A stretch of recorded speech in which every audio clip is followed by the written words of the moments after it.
उत्तराखंड की ऊंची पहाड़ियों के बीच बसा छोटा सा गांव देवलगढ़ हमेशा धुंध में ढका रहता था। हर सुबह सूरज की किरणें जब बादलों को चीरने की कोशिश करती, तो गांव की गलियों में एक रहस्यमयी नमी फैल जाती, मानो समय खुद ठहर गया हो।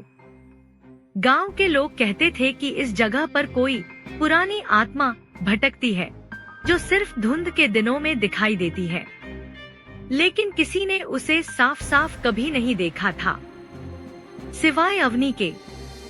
अवनी, जो देहरादून से यहाँ शोध कार्य के लिए आई थी, लोक कथाओं पर डॉक्टरेट कर रही थी। उसे गांव की पुरानी कहानियाँ, लोकगीत और रहस्य बहुत आकर्षित करते थे। उसका मानना था कि हर कथा में थोड़ा सत्य छिपा होता है। एक शाम जब वह गांव के पुराने मंदिर के खंडहरों की ओर जा रही थी, तो अचानक हवा का झोंका आया, ठंडी पर अजीब सी। पेड़ों की शाखाएं हिलने लगी और उसके सामने धुंध की एक परत बन गई। धुंध के उस पार उसे किसी की आवाज सुनाई दी, यहाँ आना तुम्हारे लिए सुरक्षित नहीं है। अवनी ठिठक गई। आवाज पुरुष की थी, पर बहुत मृदु, जैसे किसी ने उसके भीतर सीधे कहा हो। उसने चारों ओर देखा, पर कोई नहीं था। बस मंदिर की टूटी घंटी धीमे धीमे झूल रही थी। अगले दिन उसने गांव के बुजुर्ग पंडित से पूछा, पंडित जी, यहाँ किसी आत्मा या व्यक्ति के बारे में कोई कथा है क्या? पंडित जी ने गंभीर चेहरा बनाते हुए कहा, कहते हैं 100 साल पहले इस घाटी में आदित्य नाम का एक युवा रहता था। वो मंदिर का रक्षक था और उसकी प्रेमिका एक परदेसी लड़की, जो अचानक गायब हो गई। कहते हैं आदित्य भी उसी रात धुंध में समा गया।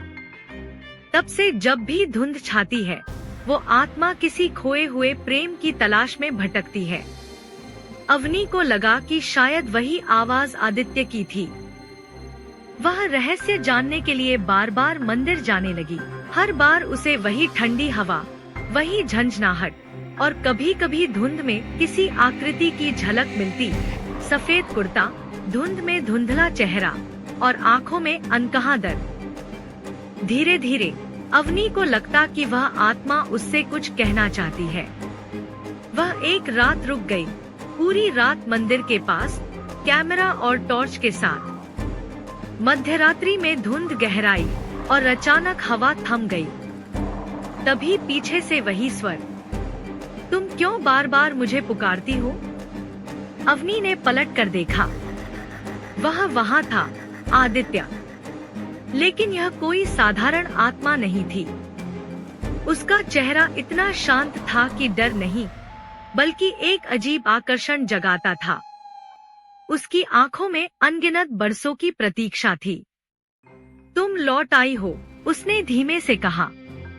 अवनी कुछ समझ न सकी, पर उसकी सांसें थम गई, मानो उसके भीतर कोई पुरानी याद जाग गई हो, एक अनजानी पर गहरी। अचानक मंदिर की घंटी जोर से बज उठी। धुंध का चक्र तेज हुआ। आदित्य ने अपना हाथ बढ़ाया, अब समय नहीं बचा। फिर मिलेंगे अगले चांद के साथ। और वह धुंध में विलीन हो गया। सुबह गांव वालों ने देखा कि अवनी मंदिर के सामने बेहोश पड़ी है।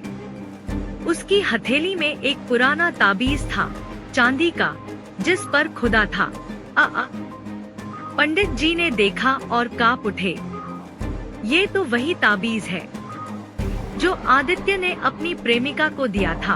अवनी अब जाग चुकी थी, पर उसकी आंखों में गहराई थी, जैसे कोई अधूरी कहानी फिर शुरू हो गई हो। उस दिन से वह हर शाम मंदिर जाती, धुंध में किसी की तलाश में। और अब गांव के लोग कहते हैं, देवलगढ़ में अब 2 परछाइयां भटकती हैं, एक आदित्य की और दूसरी अवनी की।